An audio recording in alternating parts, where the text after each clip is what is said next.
안녕하십니까. 러펀드 이성수입니다. 자, 어제 우리나라 코스닥 시장 사이드카가 발동될 정도로 큰 폭의 낙폭이 있었고 장중 내내 하락세가 이어졌었습니다.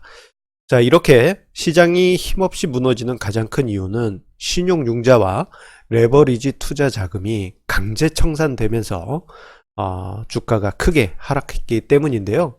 자, 그런데 아쉽게도 개인 투자자분들의 신용융자와 레버리지 투자 금액이 아직도 상당 부분 남아 있습니다.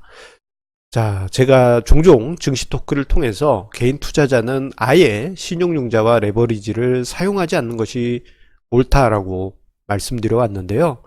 자, 조금 아쉬운 감이 있습니다. 자, 그래서 오늘 증시 토크에서는요, 마진콜 확률이라는 공식을 토대로 해서 왜 개인 투자자가 신용융자나 레버리지를 쓰지 말아야 되는지 이 점에 대해서 이야기 드리고자 합니다. 자, 이번 7, 8월 조정장 속에서 신용융자 많이 줄긴 하였습니다. 자, 지금 화면상의 도표는 신용융자 잔고의 올해 추이입니다. 2019년 추이라고 할 수 있겠는데요. 자, 오늘 기준으로 볼 때 8월 2일 것까지 데이터가 나왔습니다. 자, 그런데 올해 봄 이후부터 해서 줄어들긴 하였습니다만, 자, 조금 아쉬운 감이 있습니다. 시장이 완만히 조정받을 때 그때 크게 줄었으면 다행인데, 시장이 급락할 때 그때서부터 신용융자가 급격히 감소하기 시작했어요. 자, 시장이 하락할 때 신용융자가 감소했다라는 것은 강제 청산 당하는 원치 않는 상황이 발생했다라는 점을 보여주는 대목이고요. 특히나 오늘과 그리고 어제 사이의 신용융자 감소폭은 상당할 것으로 추정이 됩니다. 자, 어제 강제 청산 당했다라는 그러한 글들이 SNS상에서 심심치 않게 보여줬다라는 점은 신용융자 잔고가 어제 크게 줄었다라는 것을 보여주는 결정적인 증거라고 할 수 있겠습니다. 자, 문제는 신용융자에 대한 거부감이 개인 투자자분들이 너무 적다라는 것입니다. 자, 언제부턴가 SNS상에서 혹은 유튜브에서 전업투자라든가 또는 자신의 주식투자 수익을 자랑하는 이들이 크게 늘었어요. 자, 인스타그램, 유튜브에서 계좌 사진을 캡처해서 나 이렇게 수익 많이 냈다.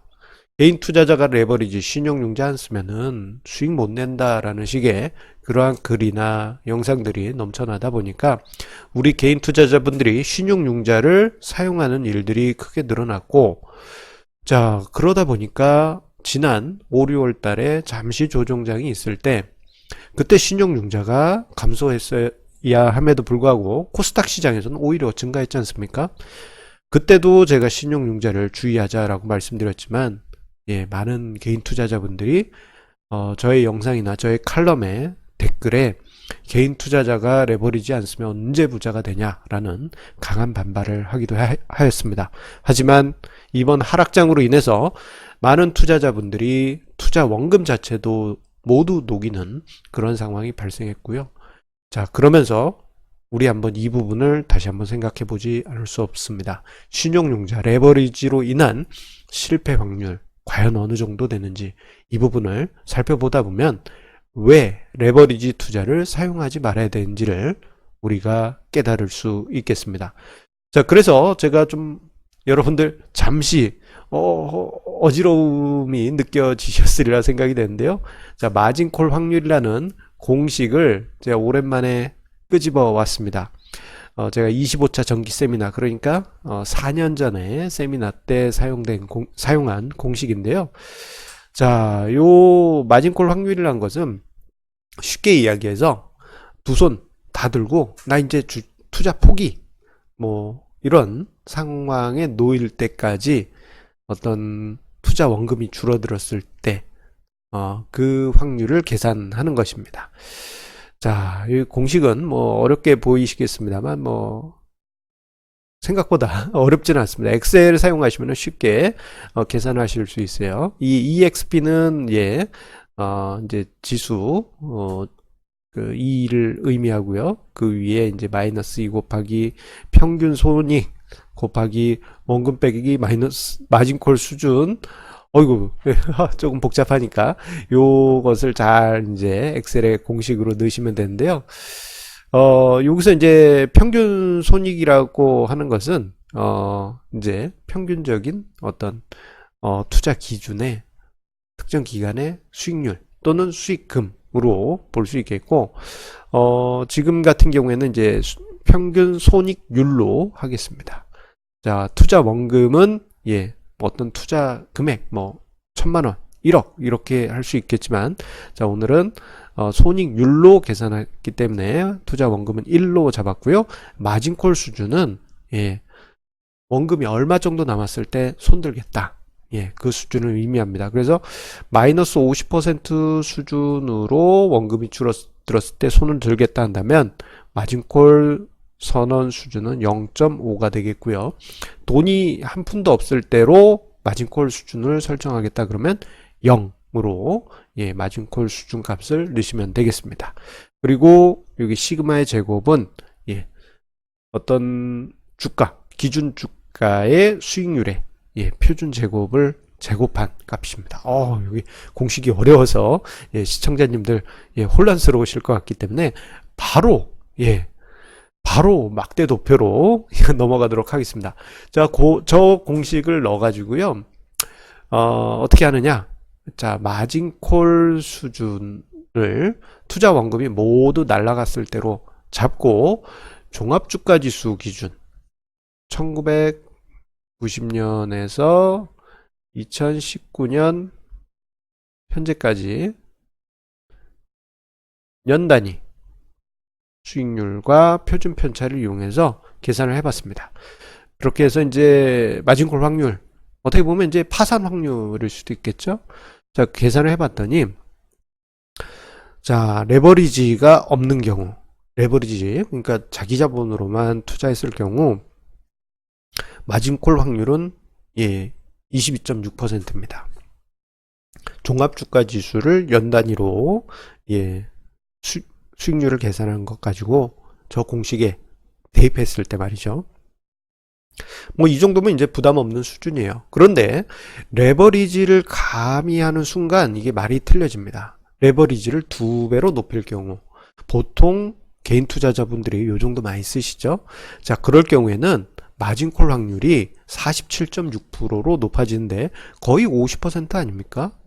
거의 50%라는 이야기는 이건 홀짝입니다. 홀짝. 종합주가지수에서도 레버리지를 2배를 썼을 때 홀짝 같은 게임이 됩니다. 운이 좋으면 대박이 나겠지만 운이 나쁘면 모든 투자금을 날릴 수가 있어요. 자, 저 레버리지보다 더 강하게 5배 이렇게 레버리지를 쓸 경우 그 마진콜 확률은 50%가 아니고 74.3%로 높아집니다. 이건 그냥 파산이라고 해도 과언이 아니에요. 거의 손해보는 게 투자 원금을 모두 날리는 게 기정사실이다라고 봐도 좋을 정도입니다. 그만큼 레버리지를 쓰면 쓸수록 마진콜 확률이 급격하게 높아지게 됩니다. 자, 이러한 모습은 코스피에서는 상대적으로 양반이에요. 코스닥 시장에서는 더 이 마진콜 확률이 높아지게 됩니다. 왜냐하면 이 주가 변동성 자체가 코스피 시장보다 코스닥 시장이 더 크지 않습니까? 자, 그래서 코스닥 시장 같은 경우 1996년부터 해서 최근까지 연단위 수익률을 기준으로 해서 저 마진콜 투자원금이 0원이 됐을 때를 기준으로 해서 마진콜 확률을 계산했더니 레버리지를 사용하지 않을 때는 57.8%, 제법 높은 수준입니다. 리스크 자체가 상당해요. 그런데 이런 상황에서 레버리지 2배를 썼다 그러면 이게 76%로 높아지게 됩니다. 코스피 시장에서 레버리지 5배 쓴 것과 진배 없는 수준까지 높아지는 것이죠. 자, 그런데 5배까지 썼다? 그럴 경우에는 94.7%가 됩니다. 이건 뭐 거의 100%잖아요. 자, 레버리지를 쓰는 것 자체가 코스닥 시장에서는 특히나 마진콜, 파산 확률이 높아지게 되는 것입니다. 그것도 기하급수적으로. 거의 뭐 레버리지 쓰면 파산을 한다고 해도 과언이 아닌 것입니다. 자, 이러한 모습 보게 되면요.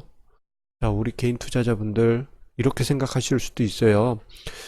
레버리지 아니면 개인 투자자가 어떻게 대박을 냅니까? 라고 생각하실 수 있지만, 과거에 2003년에서 2004년 당시 그런 똑같은 마음을 가지고 카드빚을 땡겨와서 주식 투자를 한 많은 개인 투자자분들이 있습니다.